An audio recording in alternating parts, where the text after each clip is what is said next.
శ్రీకాకుళం జిల్లా ఇచ్చాపురం నియోజకవర్గంలోని ఇచ్చాపురం మండలంలో పలు అభివృద్ధి కార్యక్రమాలలో జిల్లా పరిషత్ చైర్పర్సన్ పిరియా విజయసాయిరస్ మంగళవారం పాల్గొన్నారు. మండపల్లి పంచాయతీ బుడ్డపుపేట గ్రామంలో జిల్లా పరిషత్ నిధులతో నిర్మించిన హరిజన సామాజిక భవనాన్ని ఆమె ప్రారంభించారు. మండపల్లి పంచాయతీ పరిధిలో 8 లక్షల రూపాయల జిల్లా పరిషత్ నిధులతో చేపట్టనున్న డ్రైనేజీ నిర్మాణానికి ఆమె శంకుస్థాపన చేశారు. అనంతరం బాలకృష్ణాపురం గ్రామంలో మహిళలతో సమావేశమయ్యారు.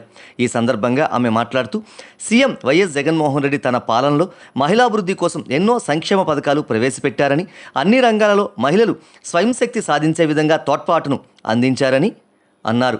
రాష్ట్రాన్ని అన్ని రంగాల్లో సీఎం వైఎస్ జగన్మోహన్ రెడ్డి అభివృద్ధి పదంలో నిలిపారని, మరలా సీఎం వైఎస్ జగన్మోహన్ రెడ్డిని గెలిపించుకోవాల్సిన అవసరం ఉందని అన్నారు. ఎమ్మెల్యే అభ్యర్థినిగా మహిళనైన తనకు అవకాశం కల్పించారని, రానున్న ఎన్నికల్లో ఫ్యాన్ గుర్తుకు ఓటు వేసి వైసీపీ ఎమ్మెల్యే, ఎంపీ అభ్యర్థులను గెలిపించాలని కోరారు. ఈ కార్యక్రమంలో MPP Borapushpa, ZPTC Uppada Narayanamma, YCP నేతలు కారంగి మోహన్ రావు, దక్కత నోకేరెడ్డి, పిట్ట మామయ్య, సల్ల దేవరాజు తదితరులు మీ అందరి ఆశీర్వాదాలు నేను వచ్చాను. ఎందుకంటే మీ అందరి ఇంటింటికి గడప గడపకి నేను వచ్చాను. మీరందరూ కూడా మీ ఇంట్లో మనిషిగా చాలా ఆప్యాయంగా ఆ రోజు మీరందరూ కూడా అన్ని గడప దగ్గరికి మీరందరూ నన్ను తీసుకెళ్లినందుకు పేరు పేరున కృతజ్ఞత తెలియజేస్తున్నాను. ఈ రోజు మనందరికీ తెలుసు, జగన్మోహన్ రెడ్డి గారి ప్రభుత్వం వచ్చిన తర్వాత మనందరం కూడా చాలా హాయిగా ఉన్నాం లేదా? ఏ ప్రభుత్వం చేయనటువంటి విధంగా ఈ రోజు జగన్మోహన్ రెడ్డి గారు అన్ని సంక్షేమాలు మన ఇంటి వద్దకే తీసుకొస్తున్నారు. అంతేకాకుండా ఏ సమస్య వచ్చినా సరే మన ఊర్లోనే మనం పరిష్కరించే విధంగా ఒక సచివాలయ వ్యవస్థ పెట్టి, ఒక వాలంటీర్ వ్యవస్థ పెట్టి, ఎక్కడా కూడా ఒక రూపాయి లంచం లేకుండా అన్ని కూడా అమలు చేస్తున్నారా?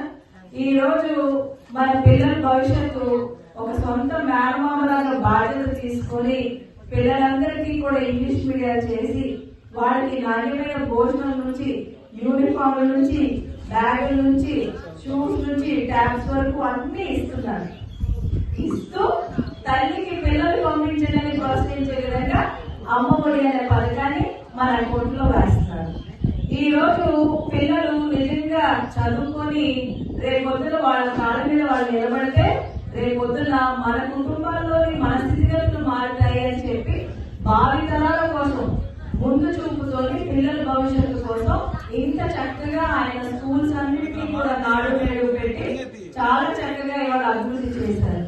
మరి గతంలో మనకి పెన్షన్ ఏదైతే ఉందో 65 సంవత్సరాలకు ఇచ్చేవారు. ఇప్పుడు జగన్మోహన్ రెడ్డి గారి ప్రభుత్వం వచ్చిన తర్వాత అది 60 సంవత్సరాల కంటే 5 సంవత్సరాలకు ముందు తీసుకురావడమే కాకుండా 1వ తారీఖు తెల్లారితే తలుపు తట్టి పెన్షన్స్ ఇస్తున్నారా? మన ప్రభుత్వం వచ్చి 5 సంవత్సరాలే అయింది కేవలం. ఆ 5 సంవత్సరాల్లో మనకి 2 సంవత్సరాలు కరోనానే అయిపోయింది. ఆ కరోనా లాంటి విపత్తు సమయంలో కూడా మనకి 2 సార్లు వాలంటీర్లతోని మనకి 2 సార్లు రేషన్ పంపిస్తూ 1000 రూపాయలు ప్రతి ఇంటికి పంపించారు. మన చుట్టాలు పట్టాలు మన రాష్ట్రంలో కాకుండా పక్క రాష్ట్రాల్లో ఉంటే మనం అడిగితే ఎవరికి కూడా ఏ ప్రభుత్వం కూడా ఎలాంటి సహాయం చేయలేదు. కేవలం జగన్మోహన్ రెడ్డి గారు మాత్రమే మన ఆంధ్ర రాష్ట్రంలో ఆయన ముఖ్యమంత్రి అయ్యారు. కాబట్టి మనం అందరం కూడా చాలా చదువుకొని సమర్థవంతంగా కరోనాను ఎదుర్కొన్నాం. మరి ఈ రోజు మహిళలకి చాలా పెద్దపీట వేసి ఈ రోజు అన్ని సంక్షేమాలు, ఒక ఇల్లు అయితే కానివ్వండి, మహిళ పెరుగుతుంది. పిల్లల చదువుకి సంబంధించి అమ్మఒడి కానివ్వండి మన తల్లి అకౌంట్ లోనే పడుతుంది. ఇవాళ చిన్న క్లాస్ నుంచి పీజీ వరకు ఎంతైనా చదవండి, మేము చదివిస్తామనే విధంగా ఈ రోజు విద్యా దీవెన కానివ్వండి, వసతి దీవెన కానివ్వండి అన్ని కూడా ఇస్తున్నారు. మధ్య వయసున్న మహిళలకి అంటే 40 సంవత్సరాలు దాటిన మహిళలకి, ఎస్సీ, ఎస్టీ, బీసీ మైనారిటీలందరికీ కూడా 18,700 దాకా ఇస్తున్నారు ప్రతి సంవత్సరం. ఎందుకు ఇస్తున్నారు?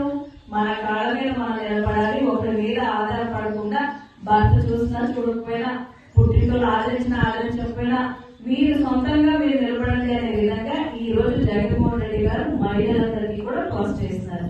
ఇలాంటి పథకం మనం ఎన్ని ప్రభుత్వాల్లో చూసాం కానీ ఎవ్వరూ చేయలేదు. అందరూ మాటలే చెప్పారు తప్ప చెప్పిన మాటని నిలబెట్టుకొని చేసి చూపించిన నాయకులు ఎవరైనా ఉన్నారంటే ఎవరమ్మా? అవునా? జగన్మోహన్ రెడ్డి గారు. ఈ రోజు మన మహిళలందరికీ ఒక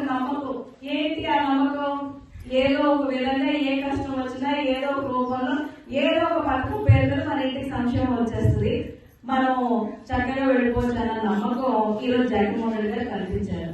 మన ఊళ్ళలోనే మన ఆడపిల్లలకి ఇవాళ ఒక వాలంటీర్ వ్యవస్థ పెట్టి వాళ్ళకి మీరు సర్వీస్ చేయండి అని చెప్పి ఇవాళ 5,000 వాళ్ళకి ఇస్తూ వాళ్ళతో అన్ని సేవలు మన ఊళ్ళో మనకు కల్పిస్తారా లేదా? గతంలో అసలు మహిళలకి ఇలాంటి అవకాశాలే లేవు.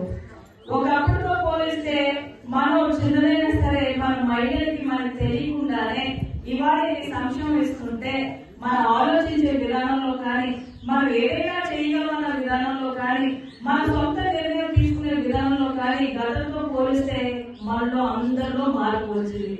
మీరు అవునన్నా కాదన్నా మేము చేయగలము, మాకు తెలుసును, మేము చక్కగా చేస్తానన్న నమ్మకాన్ని జగన్మోహన్ రెడ్డి గారు కల్పించారు. అవునా కదా? ఈ రోజు మన ఇంటికి వస్తుంది అంటే మన ఆడవాళ్ళం ఏంటి అంటే ఎప్పుడు కూడా మన కుటుంబమే మనకి ప్రాణంగా చూసి వాళ్ళ కోసమే పిలుస్తుంటారు తప్ప మన కోసం మనం ఎప్పుడు ఆలోచించుకోము. అవునా? మనం మన ఇష్టం ఏంటో కూడా మనకు తెలియదు. మన భర్త ఇష్టం, మన పిల్లల ఇష్టమే మనకి ఇష్టం. మనకి ఏం కావాలో కూడా వాళ్ళకి తెలియదు, కానీ వాళ్ళకి ఏంటి కావాలన్నది మనందరికి బాగా తెలుసు. అవునా? అలాంటి మన మహిళలందరి కోసమే మనం ఎప్పుడు కూడా ఇలా ఉంటున్నాము, మన కోసం మనం ఉండాలని చెప్పి ఈరోజు జగన్మోహన్ రెడ్డి గారు పెద్ద ఎత్తున సంక్షేమాలన్నీ ఎవరికి ఇచ్చారు? మన మహిళలకే